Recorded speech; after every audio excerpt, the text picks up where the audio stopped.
Injinia Mwologosho, Ndio. karibu sana. Asante. Karibu sana sana sana kwenye EWURA podcast.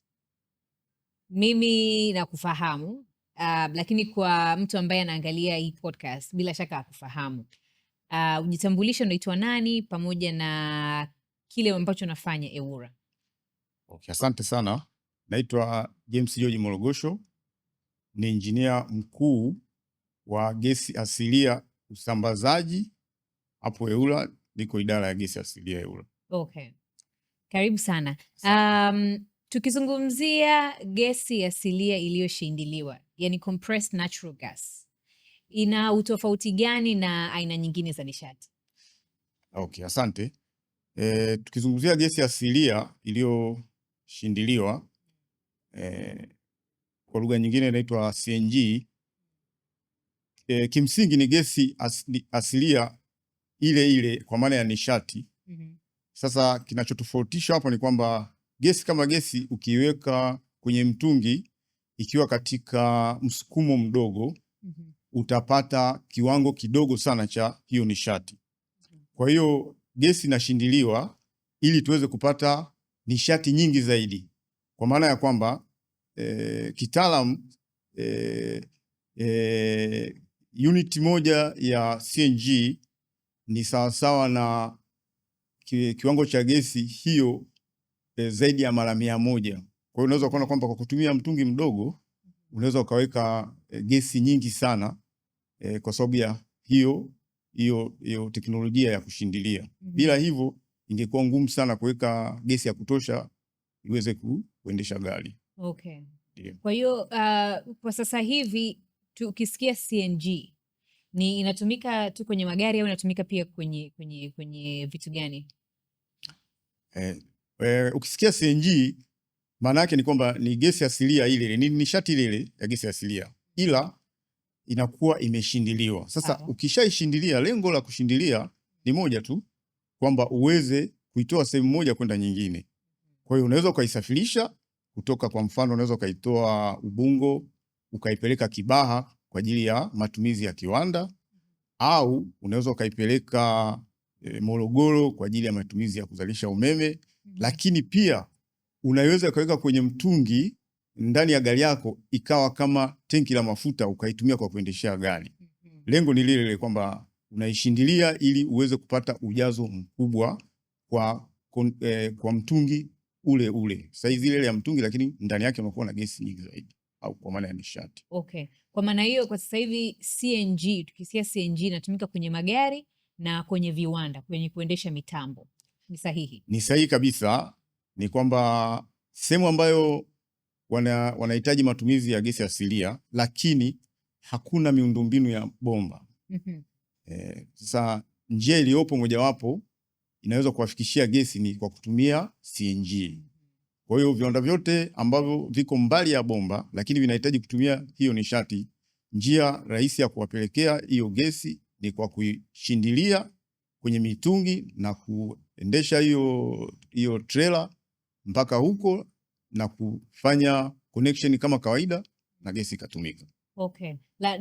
Nataka kupima tu uelewa wangu. Ndio.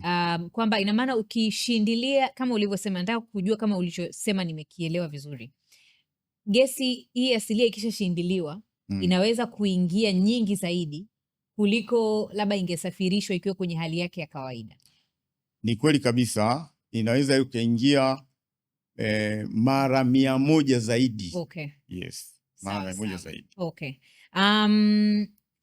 CNG ina mchango gani kwa uchumi wa taifa? Kwa siku za hivi karibuni unaweza ukawa pia na wewe ni shahidi. Kumekuwa na ongezeko la vituo vingi sana vya gesi. Hii inaonyesha kabisa kwamba ushahidi kwamba kuna mwitikio mkubwa sana wa matumizi ya gesi kwa wadau au wananchi, na sababu kubwa ya kwanza kabisa ni unafuu wa bei. Nishati ya gesi asilia ambayo inatumika kuendeshea magari ni bei nafuu sana kulinganisha na nishati zingine zote zilizopo. Inakadiriwa kuwa inaweza kuwa na unafuu wa 40% mpaka 40% unaweza ukaokoa pesa kwa kutumia nishati ya gesi asilia ambayo imeshindiliwa kwa ajili ya kuendeshea magari. Kwa hiyo unaweza kuona kwamba kama unaweza ukapata upungufu wa bei kwa 40%, hiyo ni mkombozi. Ndio maana umekuwa na watu wengi sana wanapenda kutumia hiyo gesi, wanavutika na hiyo. Pia faida nyingine ukiacha hiyo ni mazingira, kwa sababu kwa kitaalam gesi asilia ni moja ya nishati ambayo pia ni rafiki wa mazingira zaidi ukilinganisha na nishati zingine zinazotumika kwenye usafirishaji. Okay. Sawa. Na mpaka sasa tuna vituo vingapi vya CNG nchini na kuna aina gani ya vituo? Najua kuna nyakati tunasikia nasema kituo mama, daughter station, mother station, utofauti wake ukoje? Okay. Asante kwa swali zuri. Kwa sasa hivi vituo havijaenea sana nchini kama swali lako linavyoonyesha, lakini nikienda kwa mikoa, kuna mikoa kama mitatu ambayo ina vituo vya gesi. Kuna mkoa wa Mtwara kuna kituo kimoja, mkoa wa Pwani kuna kituo kimoja, lakini mkoa wa Dar es Salaam kuna vituo 9. Kwa hiyo nikijibu swali lako, kwa sasa hivi kuna vituo 11 ambavyo vinafanya kazi ya kujaza gesi kwenye magari ya watu, vituo 11. Sasa katika hivyo vituo 11, nikienda kwenye swali lako la pili, vituo hivi vimegawanyika kulingana na mahitaji. Kwa kifupi sana, vituo naweza tukaviganya katika makundi makuu matatu. Kundi la kwanza ni kituo cha gesi asilia ambacho kinashindilia gesi kwa ajili ya kujaza kwenye matrela ili isafirishwe kwenda sehemu nyingine wanahitaji gesi, kama vile viwandani au vituo vidogo vya kujaza gesi kwenye magari. Hicho kinaitwa mother station. Alafu kituo kingine kinashindilia gesi pia, alafu kinajaza kwenye magari tu peke yake, sio malori. Kwa hiyo ni kituo cha kawaida tu cha kujaza gesi kwenye magari. Na hivi vituo viwili, hiki cha nilichotaja mwanzo na cha pili, lazima kuwe na muundombinu wa gesi uko pale. Vinahitaji gesi kutoka kwenye bomba moja kwa moja. Ile mashine ambayo inashindilia gesi inahitaji gesi kutoka kwenye bomba. Kwa hiyo lazima kuwe na bomba. Kituo cha tatu ni kituo kidogo, chenyewe kinajaza gesi kwenye magari, lakini kwa kutumia trailer ambalo limejazwa sasa kwenye kituo kile cha kwanza ambacho nilikizungumzia. Unajaza trailer kwenye kituo cha kwanza, alafu unaendesha trailer mpaka kwenye hicho kituo kidogo ambacho kiko mbali na miundombinu ya bomba, alafu unaunganisha, unaendelea kutoa huduma kwa wananchi au kwenye magari kama kawaida. Kwa hiyo kwa kifupi vituo hivyo ni viko vya aina 3. Okay. Umezungumzia kwamba vituo vya kujaza CNG sasa hivi tumefikia 11. Jumla 11. Jumla 11. Ndio. Mahitaji yetu yakoje? Ni magari mangapi kwa yanatumia gesi hii? Matumizi ya gesi asilia iliyoshindiliwa kwa ajili ya magari kwa sasa hivi, takwimu zinaonyesha kwa mwaka jana matumizi yamefikia takribani futi za ujazo milioni 530. Hii pia ni kwa ajili ya magari ambayo ni zaidi ya 8,000 ambayo yanatumia hiyo gesi asilia. Lakini usisahau kwamba magari haya yanaweza yakatumia hii gesi kwa kwenda kituoni zaidi ya mara moja. Kwa hiyo ule mzunguko wa kwenda kituoni unaweza kuwa zaidi ya mara moja kwa gari moja. Lakini takwimu zinaonyesha kuna magari zaidi ya 8,000 kwa ujumla wake yanatumia gesi asilia iliyoshindiliwa kama badala wa mafuta. Okay. Kwa maana ya kwamba kuwa na idadi ya magari zaidi ya 8,000 ni swala moja, lakini kwa sababu ukisema magari 8,000 kwamba ni magari ambayo yamefunga mfumo wa gesi asilia iliyoshindiliwa. Ndio. Lakini kufunga huo mfumo sio lazima mtu awe anatumia gesi. Kwa hiyo thamani ya gesi asilia iliyoshindiliwa tunaweza kuiangalia kwa kiasi gani watu wanatumia. Yes. Ni sahihi? Yeah. Sawa. Umezungumzia swala la gharama na jinsi ambavyo kutumia CNG kwenye gari kama nishati kunaweza kukakusaidia au kukasevu mpaka zaidi ya 40% ukilinganisha na matumizi ya mafuta kawaida. Lakini tunaomba tuelezee vizuri hapo, tujengee picha. Kwa nini mtu aamue kuanza kutumia CNG kwenye gari na asiendelee na utaratibu ambao tumeuzoea wa kutumia mafuta? Kuna manufaa gani? Kuna sababu nyingi au faida nyingi sana za kutumia CNG kama nishati mbadala wa kuendeshea gari au mafuta. Kwa kifupi sana nitazungumzia chache ambazo zitaelekwa kwa kila mtu. Mfano, ya kwanza kabisa, CNG ambayo ni gesi asilia ni nishati ambayo inapatikana hapa nchini. Tofauti na mafuta ya petroli na diesel ambayo yanaagizwa toka nje kwa gharama kubwa. Hiyo ya kwanza. Ya pili, ukiangalia bei ya CNG imekuwa kwa muda mrefu ni 1550 kwa kilogramu moja au kwa kilo moja. Na bei ya mafuta imekuwa ikibadilika kidogo kulingana na kila mwezi inabadilika kulingana na sababu mbalimbali. Sasa tukitaka kufanya tu mchanganuo tu mdogo wa kawaida tu kwamba bei ya gesi asilia kwa kilo moja ni 1550 na tukachukulia kwamba lita moja ya mafuta ni shilingi 3000 kwa makadirio. Kwa makadirio tu, kwa ajili ya mfano. Ina maana kwa nikiwa na 17,000 naweza nikapata lita 5 na point. Lakini nikadiria kwamba kwa mfano gari ya ST labda kilomita moja, lita moja inaweza kwenda kilomita 12. Kizidisha hapo ni kama kilomita 60 kwa makadirio. Lakini kwa maana ya matumizi ya mafuta. Sawa. Kwa hiyo 17,000 nikitumia mafuta naweza nikaenda kilomita kama 60. Inategemea na hali ya gari. Gari ikiwa nzuri zaidi na maana utaenda kilomita zaidi, lakini gari ikiwa haiko vizuri inapungua kidogo.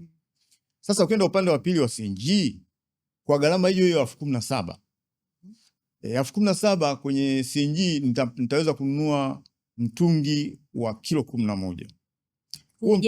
Nikaujaza mtungi wa kilo 11. Nikishajaza mtungi wa kilo 11 nikaweka kwenye IST, sasa nikaendesha hilo gari ili niweze kumaliza hizo kilo 11.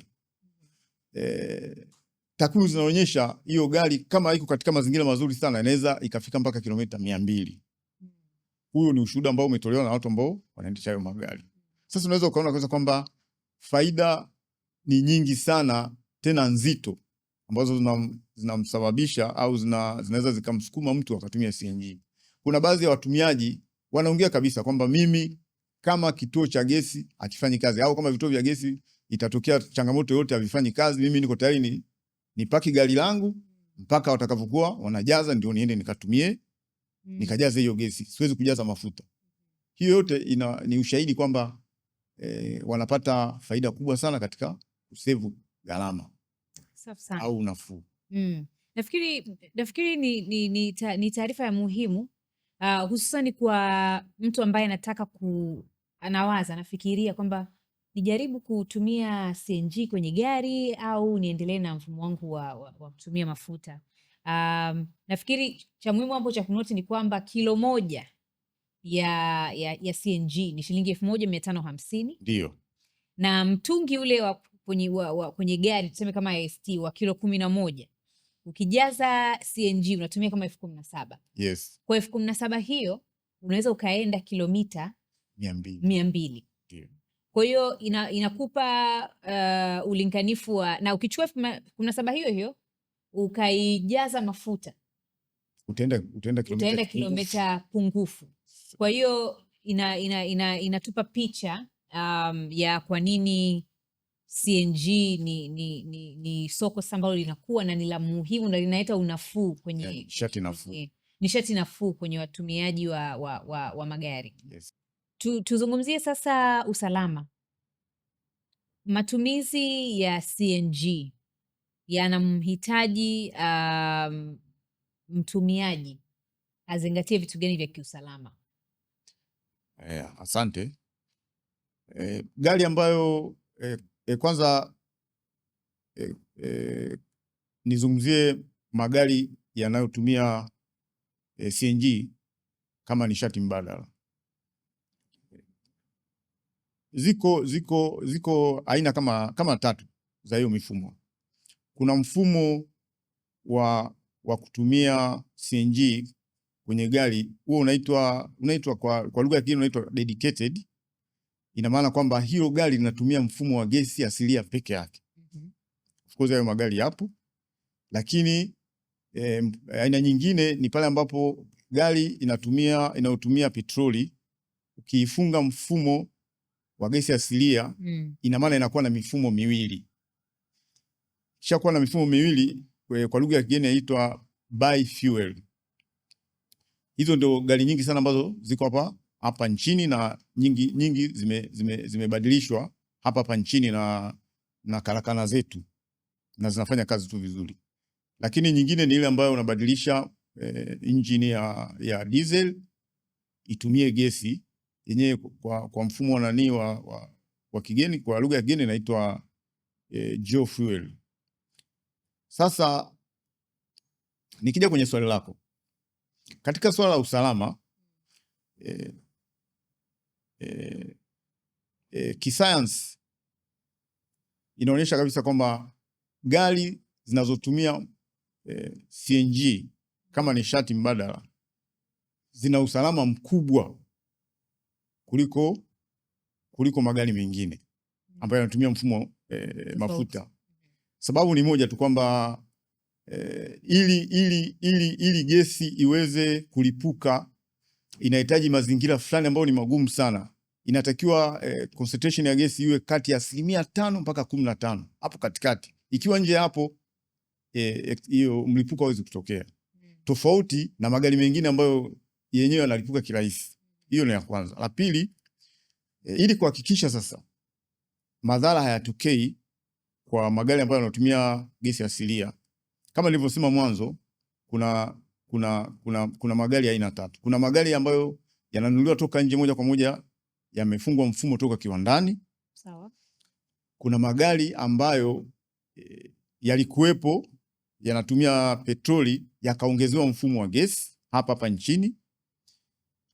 Sasa magari haya yote ya aina mbili ambayo yamefungwa hapa nchini na yaliyofungwa nje, kwa lugha nyingine inaitwa retrofitting, yote yanahitaji umakini sana wakati wa kufunga mfumo, na pia baada ya kufunga mfumo kukagua huo mfumo kama umekaa sawa au umefuata vigezo. Kwa hiyo utaratibu uliopo kuhakikisha kwamba magari haya yanakuwa salama, kanuni zimeelekeza kwamba magari yote yanayofunga mifumo ya gesi yafungwe na karakana ambazo zimesajiliwa na CRB. Nikisema CRB, maana yake mnaelewa ni mamlaka inayosajili wakandarasi. Kwa hiyo kama karakana itakuwa imesajiliwa na CRB, ina maana itakuwa inakidhi vigezo na ina teknolojia ya kutosha ya kufunga mfumo. Hilo la kwanza. Lakini baada ya kufunga, lazima mfumo uhakikiwe, ukaguliwe sasa na mkaguzi mwingine ambaye pia amesajiliwa na shirika letu la viwango TBS, kwa maana TBS. Kwa hiyo wakaguzi hawa wanatambulika na TBS, lakini hizi karakana pia zinapaswa kuwa zimesajiliwa na CRB. Sasa hivi vyote viwili vikishakamilika, kinakuja kitu cha tatu ambacho kwa gari ambayo imeshakaguliwa sasa, imekidhi vigezo vya kiusalama, inawekwa stika. Kuna stika ya usalama inawekwa kwenye kioo cha gari, watumiaji wanajua.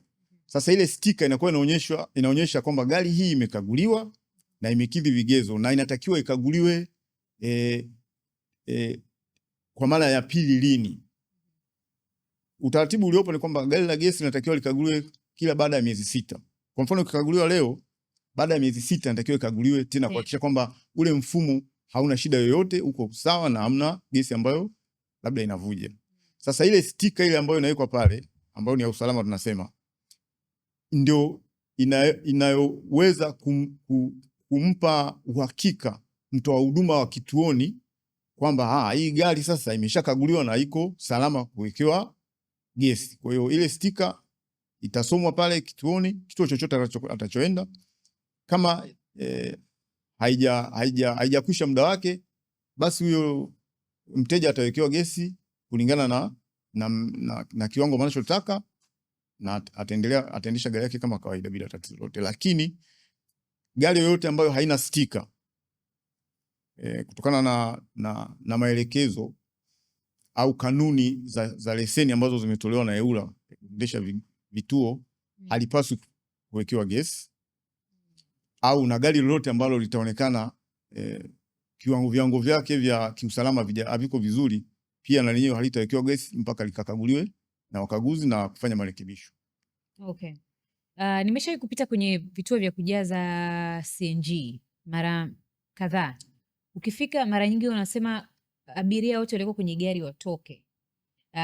Hiyo nafikiri namna moja pia ya kuhakikisha usalama wanaokwenda hapo kujaza CNG. Ndio. Kuna vitu vingine ambavyo mtu anatakiwa azingatie akiwa kwenye kituo cha kujaza CNG kwenye gari yake?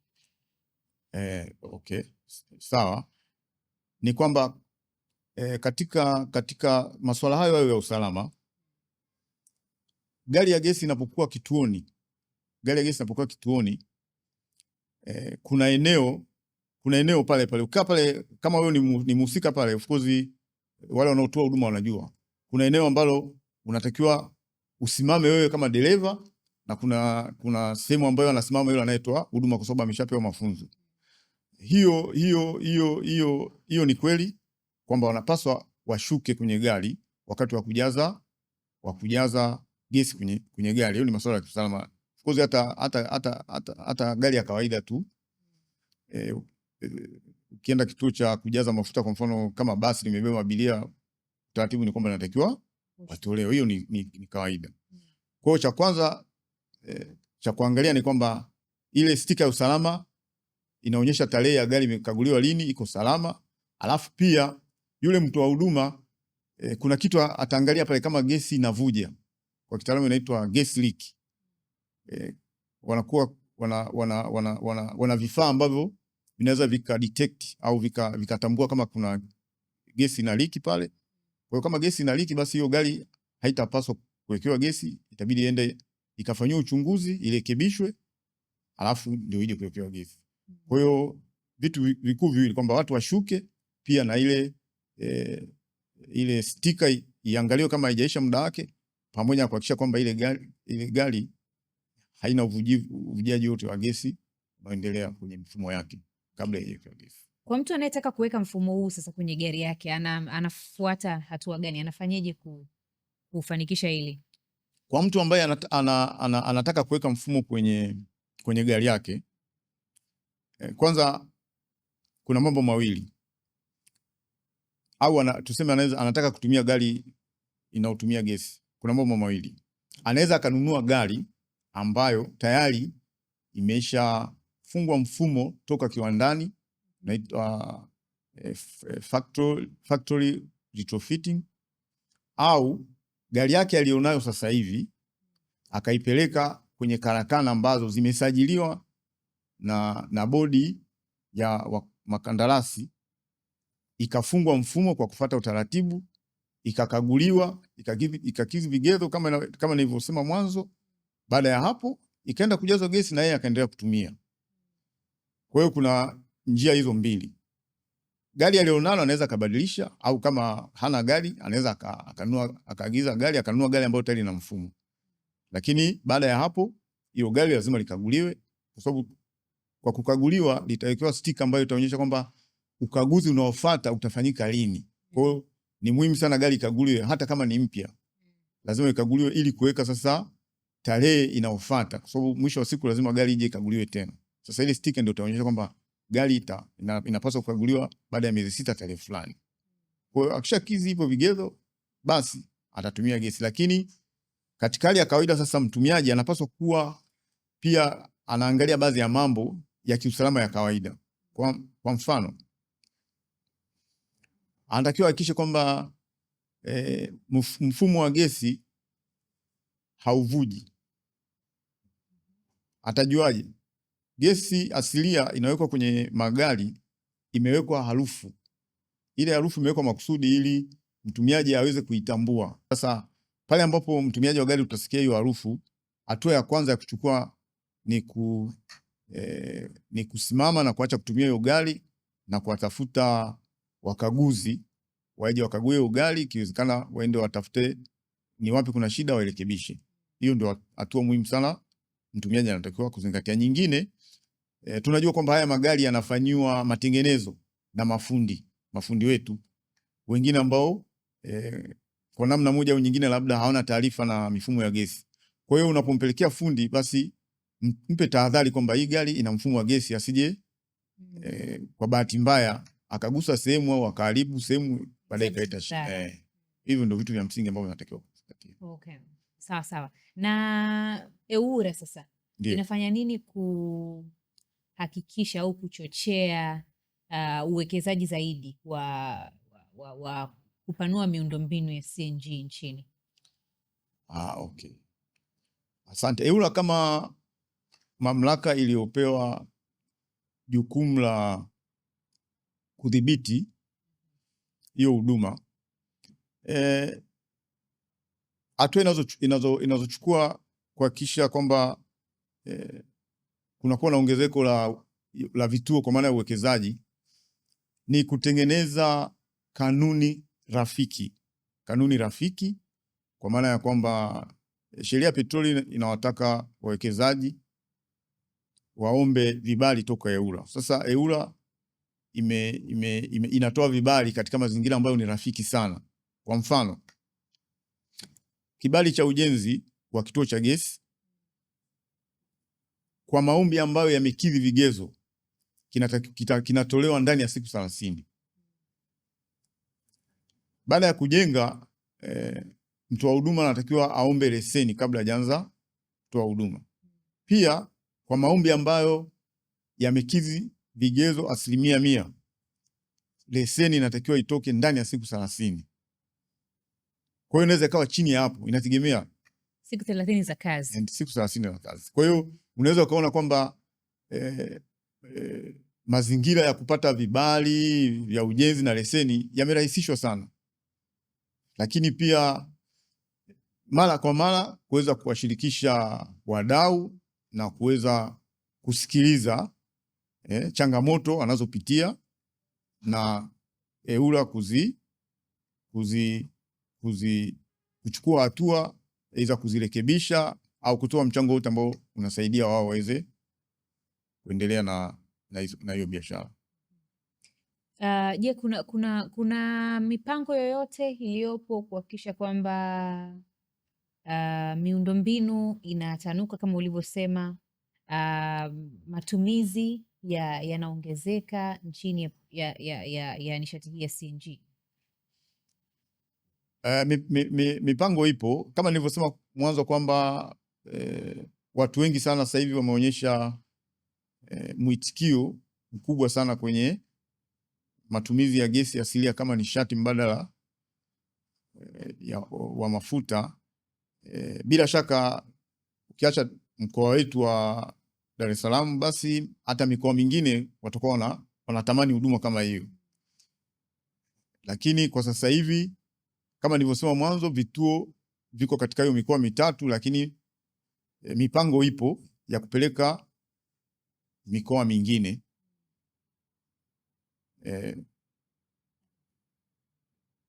Nakumbuka hivi karibuni shirika mama la mafuta la TPDC lilitoa tangazo kwamba wana mpango wa kupeleka kituo, kwa mfano Morogoro watapeleka kituo kimoja, walionyesha pale, afu vituo viwili vinapelekwa Dodoma. Sasa hii ndio hatua sasa ya kwanza kuongeza huo mtandao. Kwa hiyo ina maana kama mtandao unapelekwa Dodoma, ina maana kwamba hizi huduma zingine sasa za karakana, kubadilisha magari, inabidi sasa na zenyewe wawekezaji waanze kuangalia hiyo fursa sasa ya kuongeza kupeleka hizo huduma huko. Lakini kwa sasa hivi mipango iliyopo ni kupeleka Morogoro pamoja na Dodoma kulingana na tangazo ambalo limetolewa na TPDC hivi pale. Tunavyomalizia, ndio wito wako kwa Watanzania ambao wanamiliki vyombo vya moto katika kutumia fursa hii ya kubadilisha au kuanza kutumia nishati hii kwenye magari yao. Kabla hujaenda kwenye huo wito, na kistori fulani hivi kifupi. Ndio. Kuna jamaa mmoja bwana, ni wa bajaji. Ndio. Dereva bajaji, mtu mmoja hivi smart sana, anaitwa Yasini. Yasini bwana waga ananichukua kunipeleka maeneo mbalimbali siku nikiwa nahitaji kutumia bajaji. Yasini akawa ananiambia, bwana mimi sister, siwezi kutumia kabisa CNG kwa sababu kwanza gharama tofautiani sana, pili hamna vituo vya kujaza mafuta vya kutosha. Kwa mfano mimi nikitoka hapa, natoka labda Makumbusho, naenda nimepata mteja wa kumpeleka Bagamoyo, nikiwa narudi inakuwaje? Sasa hebu zungumza na mtu kama Yasini, maana Yasini anawakilisha baadhi ya watu ambao bado wana hofu kwamba CNG labda haina umuhimu huo, haina utofauti sana kutumia mafuta. Wito wako kwa mtu wa namna hiyo ni upi? Okay. Wito wangu kwa mteja au mtumiaji au mtu ambaye hajaanza kutumia CNG kama nishati mbadala ni kwamba kwanza anakosa fursa ya kusevu gharama ambayo angeweza kusevu gharama kubwa sana na yule akafanya kitu kingine. Ni kweli kwamba unaweza ukajaza CNG hapa Dar es Salaam, ukiwa Dar es Salaam kwenye station za vituo vya Dar es Salaam ukaelekea Bagamoyo. Wakati unaenda utakuwa na hiyo gesi, utatumia CNG. Utaenda safari yako mpaka utakapokuwa umefikia. Unaweza ukaenda nayo sehemu yote itakapokuwa imeishia, utatumia mafuta, kwa sababu huu mfumo wa gesi sio kwamba eti gesi itakapoisha sasa inakuwa ni changamoto. Hapana, gesi ni mfumo mwingine umeongezwa kwenye chombo chako. Kwa hiyo pale ambapo huduma ya vituo vya gesi haipo, utatumia mafuta kidogo, then kama unaishi Dar utarudi utaendelea na kutumia CNG na kuna kufaidika na hiyo gharama nafuu. Kwa hiyo watu wengi ambao mimi rafiki zangu wengi wananisimulia kwamba kwa mfano sasa hivi Morogoro hamna kituo. Lakini anakuambia kwamba nikijaza mtungi wangu ule wa 17 nikaondoka hapa kwenda Morogoro, wanakuambia wakiwa wanaenda Morogoro, japokuwa kule hamna kituo cha kujaza gesi, atajaza mafuta, lakini hii wakati wa kwenda tayari amesha save hela, kwa sababu unachosave hapo bado ni hela. Kwa hiyo unaweza kusema kwamba saving kwenye gesi ni kubwa mno, tofauti na baadhi ya watu ambao hawajaanza kutumia magari ya CNG wanavyodhani. Lakini ukweli ni kwamba watu wengi ambao wamejaribu, wote ukiwauliza wanakwambia nimechelewa sana kutumia huu mfumo. I wish kama ungepata kwa kusanya siku moja watu kwa wahoji, kila mtu angeweza kutoa ushuhuda wake, na wengi wanasema hivyo. Lakini ushauri wangu ni kwamba ni kweli baadhi ya watu wanasema kutumia CNG ni bei nafuu, ni gharama nafuu, lakini kubadilisha mfumo ni bei juu. Naweza nikakubaliana nao, lakini sasa wanasahau kitu kimoja.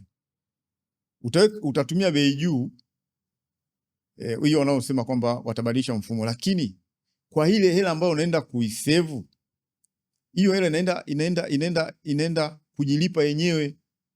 Kwa mfano ukitumia mafuta miezi 6 na ukatumia gesi miezi 6, hiyo hela ambayo umesave miezi 6 inaweza ikawa inatosha kulipia huo mfumo. Kwa hiyo unaona kwamba hujaongeza gharama yote nyingine zaidi ya ile ambayo ulikuwa unatumia mwanzo. Alafu baada ya hapo sasa, baada ya kuwa hela yako imerudi ya kubadilisha mfumo, unaendelea sasa kuenjoy kufurahia hiyo gharama. Umejikopesha ili uweke mfumo. Unarudisha baada ya hapo bila riba yote. Lakini sasa watu wakiangalia kwamba bwana, natakiwa niwe na hela hii ndio nibadilishe mfumo, hii hela ni nyingi. Lakini mtu huyo ukimuuliza gharama yako ya mafuta kwa mwaka mzima, alafu ukamuuliza mtu mwingine gharama yako ya gesi kwa mwaka mzima, ile hela ambayo anasave pale inazidi hiyo ambayo angeweza kubadilisha mfumo. Kwa sasa kuna kitu kimoja tu hapo kidogo ambacho kinawatatiza watu, lakini ni mtazamo tu, lakini watu wengi waelewe hivyo kwamba fanya unavyoweza, badilisha mfumo, lakini gharama ile faida yako utakayoipata baada ya kubadilisha mfumo ni kubwa sana, na kimsingi huo mfumo utakuwa umejibadilisha wenyewe endapo ungeendelea kutumia gharama ya mafuta. Kwa kuongezea pia, ukiangalia ukirudi nyuma, CNG, matumizi ya CNG kwenye magari hapa nchini ilianza muda mrefu kidogo, ni muda mrefu sana, ni muda mrefu. Nadhani mwaka 2011 huko nyuma kabisa ndio kituo kilijengwa, na watu wachache sana walibadilisha magari na kutumia. Lakini sasa station imeendelea kuwepo na watu wachache wameendelea kutumia, kwa watu wengine nadhani kwa kutojua au kwa sababu mbalimbali. Lakini kwa huo muda wote huo mpaka sasa hivi, na hao watu ambao walikuwa wanatumia magari, nitoka tu kama ushuhuda, mpaka sasa hajawahi kutokea tukio lolote la kiusalama mpaka sasa hivi. Ni muda mrefu. Pia mimi mwenyewe nimewahi kuendesha magari hayo ya gesi pia zamani, muda mrefu sana wakati anaanza, lakini mpaka sasa hakuna tukio lolote la kiusalama ambalo limetokea kuhusiana na magari ambayo yamefunga mfumo. Kwa hiyo napenda kuwapa ushauri wananchi mbalimbali ambao hawajatumia gesi na kuwapa uhakika tu kwamba jambo la msingi la kufanya ni kwamba hakikisha kama unabadilisha mfumo wa gari, uende kwenye karakana ambazo zinatambulika na bodi ya wakandarasi. Alafu hiyo gari yako hakikisha inakaguliwa na mkaguzi ambaye amesajiliwa na TBS. Unaweza kumuuliza tu kwamba wewe ni mkaguzi, unaitwa nani, naomba nipe labda nionyeshe cheti chako kama kule na nini umesajiliwa na TBS, atakuonyesha. Baada ya hapo nenda kajaze gesi kwenye station ukiwa umewekewa stika. Usitumie stika batili. Hilo ndio jambo la hatari. Kwa maana kwamba umechukua stika umeiweka pale, unaenda pale station kuonyesha kwamba stika inaonyesha muda hujaisha, lakini kumbe stika ile haihusiani kabisa na kukagua gari. Sasa hilo ndio jambo la hatari ambalo wewe binafsi utakuwa unahatarisha usalama wako pia na wengine. Lakini endapo kila mtu atafuata utaratibu uliowekwa, basi haya magari yanayotumia CNG ni salama salimini. Sawa. Engineer Mwelogosho, asante sana. Asante kwa elimu ambayo umetupatia. Ndio, nashukuru. Lakini pia kwa kuwapa motisha wale ambao wanawaza nitumie mfumo wa CNG, nisitumie, una faida hauna faida, niendelee na mafuta tu au mambo haya yote. Kwa hiyo tunakushukuru sana, hususan kwa kutuchorea picha ya unafuu wa gharama kwenye matumizi ya CNG kwenye magari. Kwa hiyo tunashukuru sana kwa muda wako. Wakati mwingine tukikuhitaji pia kwa ajili ya ufafanuzi wa masuala mbalimbali, usiache kuja. Nikushukuru pia wewe mtazamaji ambaye umekuwa nasi, umechukua muda wako kuangalia episode hii. Bila shaka umepata motisha, lakini pia umejifunza kuona kwamba CNG kwenye magari ni nishati salama kabisa kwa matumizi endapo utafuata ile miongozo ambayo imewekwa ya kuhakikisha usalama wako, lakini pia unaokoa gharama ambazo ungezitumia ama ambazo unazitumia pale ambapo unakuwa unatumia nishati tofauti na CNG. Kwa hiyo nashukuru sana kwa kuwa pamoja nasi kwenye episode hii. Kama wewe ni mara yako ya kwanza na kama haujasubscribe, tafadhali fanya hivyo, lakini pia endelea kutufuatilia kwenye mitandao yetu ya kijamii ili kupata habari mbalimbali ambazo tunaziweka hapo na shughuli ambazo tunazishughulikia. Mpaka wakati mwingine, jina langu ni Janet Mesomapia. Bye bye.